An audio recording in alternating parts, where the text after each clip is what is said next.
సమూయేలు మొదటి గ్రంథం 18వ అధ్యాయం 5వ వాక్యాన్ని చూడండి.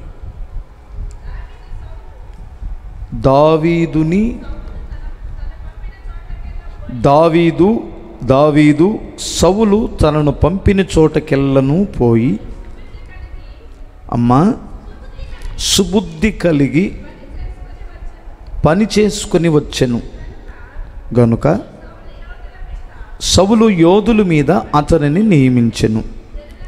జనులందరి దృష్టికిని సౌలు సేవకుల దృష్టికిని దావీదు అనుకూలుడాయను.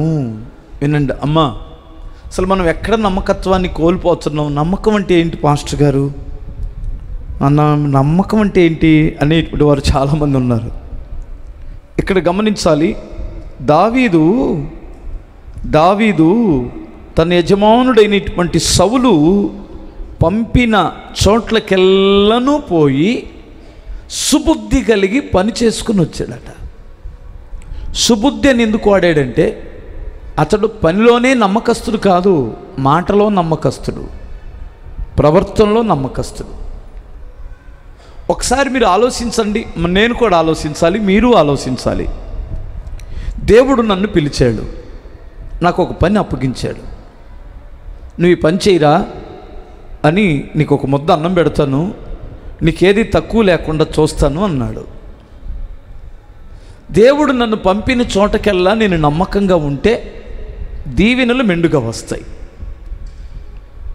లేదు అంటే ఆయన మాట తప్పడు, ఆయన అన్నం పెట్టే విషయంలో మాట తప్పడు, వస్త్రాలు ఇస్తాననే విషయంలో మాట తప్పడు. ఎందుకంటే ఆయన ఇస్తానన్నాడు కదా, నీకు ఒక ముద్ద అన్నం పెడతాను, నీకు మంచి వస్త్రాలు ఇస్తాను రా, ఉండడానికి ఏదో ఒకటి ఇస్తానులే, నా పని చేయి నమ్మకంగా అన్నాడు. నేను దేవుని పనికి వచ్చాను. ఆయన సైడ్ నుండి ఎప్పుడు ఆయన మాట తప్పడు. నేను నమ్మకంగా ఉన్నా నమ్మకంగా లేకపోయినా నాకు ఒక ముద్ద అన్నం పెడతాడు. అన్నము దీవెనలు కాదు, ఒక్క అన్నమే దీవెన కాదు, ప్రతి విషయంలో కూడా మనం దీవించబడాలి అంటే, అన్ని విషయాలలో వర్ధిల్లాలి అంటే, నీకు అప్పగించిన పనిలో నువ్వు నమ్మకంగా ఉండాలి. హల్లెలూయా, స్తోత్రం చెప్పు ఒకసారి. ఏ పనైనా సరే, నువ్వు ఏ పనైనా సరే, మనుషులు అప్పగించారో దేవుడు అప్పగించాడో ఏది అప్పగించాడో, నువ్వు నమ్మకస్తుడివేనా అంటున్నాను నేను, నమ్మకస్తురాలివేనా? ఎగ్జాంపుల్ మీకు ఎలా చెప్పాలి, నేను ఏ విషయంలో మనం నమ్మకంగా ఉండాలి? హల్లెలూయా. నీకు ఒక కుటుంబం అప్పగించాడు ప్రభు. మా స్త్రీలారా మీరు ఆలోచించండి, మీకు ఒక కుటుంబం అప్పగించాడు. నీ భర్తకు నువ్వు నమ్మకస్తురాలివేనా? నీ భార్యకి నువ్వు నమ్మకస్తురాలివేనా? ఆర్థికపరమైన డబ్బు విషయంలో కానీ, మాట విషయంలో కానీ, నీ ప్రవర్తన విషయంలో కూడా నువ్వు నమ్మకంగానే బ్రతకగలిగావా? ఇప్పుడు నమ్మకాన్ని తప్పి దేవుని దగ్గరికి వచ్చి, ప్రభువా నన్ను దీవించు, నన్ను ఆశీర్వదించంటే ఎలా వస్తుంది అంటారు నేను. మీరే ఆలోచించండి. ఒకవేళ ఇప్పటి వరకు నువ్వు నమ్మకంగా లేకపోతే ఒక అవకాశం ఉంది. ఎందుకంటే యేసు ప్రభు వారు సిలువేయబడ్డారు. ఎందుకో తెలుసా? ఇలాంటి వారి కొరకే, క్షమాపణ కొరకు. ఎగ్జాంపుల్ మీకు పాత నిబంధన కాలంలో ఎవరైనా అపరాధం తప్పు చేస్తే ఒక నిర్దోషమైన గొర్రెపిల్లను తీసుకుని వెళ్ళి యాజకునికి ఇచ్చి, అయ్యా నా పాపం నిమిత్తమై దీన్ని బలి చేయండి, నా నిమిత్తమై దీన్ని బలి చేయండి నిచ్చేవారు. అప్పటితో ఆడి యొక్క అపరాధం క్షమించబడేది. మళ్ళీ ఏదన్నా తర్వాత చేసినప్పుడు చూసుకోవచ్చు. ఇప్పుడు మరి ప్రత్యక్ష గుడారం లేదు, బలులర్పించడం లేదు, మరి ఎలా మన అపరాధాలు పోతాయి? ఇదిగో లోక పాపములు మోసుకొని పోవు దేవుని గొర్రెపిల్ల. ఇప్పుడు నువ్వు గొర్రెపిల్లను ఆశ్రయించాలా? ప్రభువా నేను పాపిని, ఇక మీదట ఎప్పుడు నేను తప్పు చేయను, నన్ను మన్నించండి, నా కొరకు నువ్వు బలైపోయారు కదా, నీ రక్తమును నన్ను కడగమంటే దేవుడు ఒక అవకాశం ఇస్తాడు నీకు. నీకు అప్పగించిన పనిలో లేదా కుటుంబంలో నువ్వు నమ్మకంగా ఉన్నావో లేదో ఒకసారి చూసుకోవాలి. ఉద్యోగంలో నమ్మకస్తుడివేనా? నీకు ఏమి లేదండి, నీకు 700 రూపాయలు 800 రూపాయలు కూలి ఇస్తున్నారు. ఎవరు సొమ్ము తీసుకొచ్చి నీకు ఇవ్వాలి ఆ 800 రూపాయలు? దానికి నమ్మకంగా పనిచేస్తున్నావా? ఎవడో మనకి అధికారం లేడండి. మన మనస్సాక్షి. నీ ఇంట్లో కూలి వాడిని పెట్టుకుంటే నువ్వు ఎంత పని చేయాలని ఆశిస్తావు? నువ్వు చిన్న రేకుల షెడ్ వేసుకుంటున్నావు, ఇల్లు కట్టుకుంటున్నావు, నువ్వు కూలిని పెట్టుకున్నావు, నువ్వు ఎంతవరకు నువ్వు ఎలా చేయాలనుకుంటున్నావు? అలా నమ్మకంగా చేయండి, దేవుడు పరలోకము నుండి చూస్తున్నాడు అని గుర్తుపెట్టుకోండి. కనీసం క్రైస్తవులను నమ్మకంగా ఉంటే దేవుడు ఖచ్చితంగా దీవెనిస్తాడు అంటున్నాడు. విచిత్రమైన సంగతి ఏమిటంటే, అన్ని చినుడే నయమేమో, వారు కాస్త ఒళ్ళు దగ్గర పెట్టుకొని మనస్సాక్షిని బట్టి పని చేసుకుంటున్నారు. క్రైస్తవులు మార్గం తప్పుతున్నారేమో అనిపిస్తుంది కొన్నిసార్లు. పైకి బైబిల్ ఉండొచ్చు, తెల్లబట్టలు ఉండొచ్చు, నోట్లో నుంచి వచ్చే మాటలు క్రీస్తుని గురించి మాట్లాడొచ్చు. ఇది ఎంతవరకు సబాబు ఒకసారి మీరు ఆలోచించండి.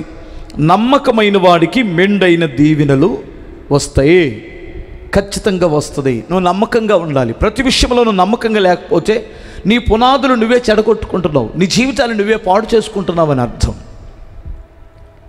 నీ కుటుంబాన్ని నువ్వు ఎలా కట్టుకుంటున్నావు? నమ్మకంగానే ఉన్నావా? దేవుని దృష్టిలో నమ్మకంగానే ఉన్నావా? నువ్వు నమ్మకస్తుడివేనా? మరి మనకి ఒక భార్యని పిల్లలని ఇచ్చారు, ఆ పిల్లలని చదివించుకోవడంలో నమ్మకస్తుడివేనా? వారిని పోషించుకోవడంలో నమ్మకస్తుడివేనా? నువ్వు భార్యని దేవుడు ఇచ్చాడు, ఆమెను నమ్మకంగా నువ్వు సంరక్షించగలుగుతున్నావా? ఆమెకు న్యాయం చేయగలుగుతున్నావా?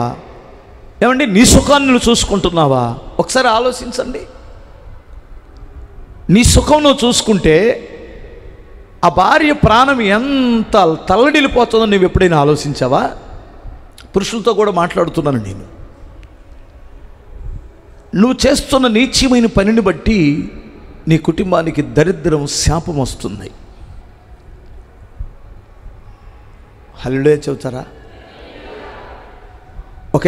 ఒక దాసుడు ఇద్దరు యజమానులను సంతోషపరచగలడా?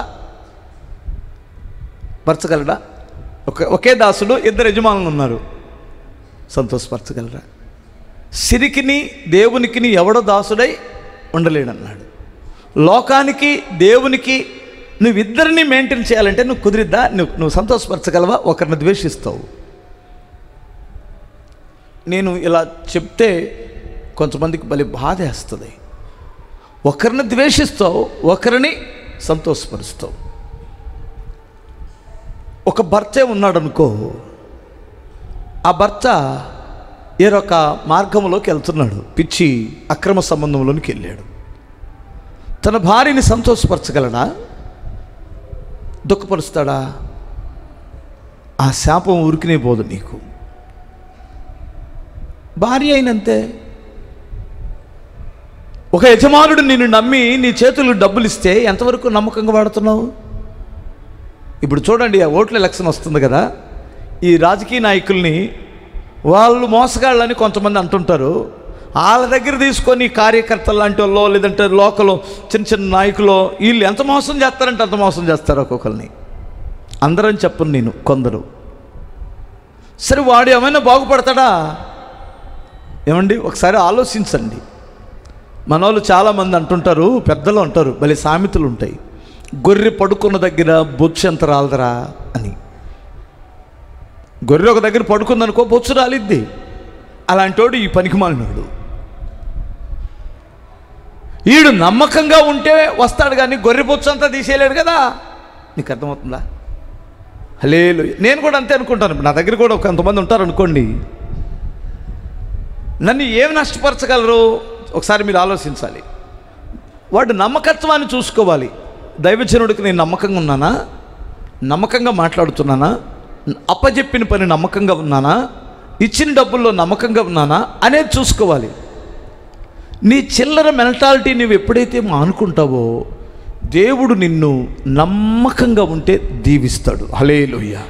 ఇప్పటి వరకు నమ్మకంగా ఉన్నావా? ఇప్పటి వరకు నమ్మకంగా ఉన్నావా? నిన్ను దేవుడు దీవించడని ఎందుకు అనుకుంటున్నావు? యోసేపు పశువుల దగ్గర నమ్మకంగా ఉన్నాడు. ధాన్యం పొలంలో పెడితే నమ్మకంగా ఉన్నాడు. గృహ నిర్వాహకత్వంలో నమ్మకంగా ఉన్నాడు. ఆ లూసిఫర్, ఆ పనికి మాలిన పోతీఫరు యొక్క భార్య విషయంలో నమ్మకంగా ఉన్నాడు. అవునా?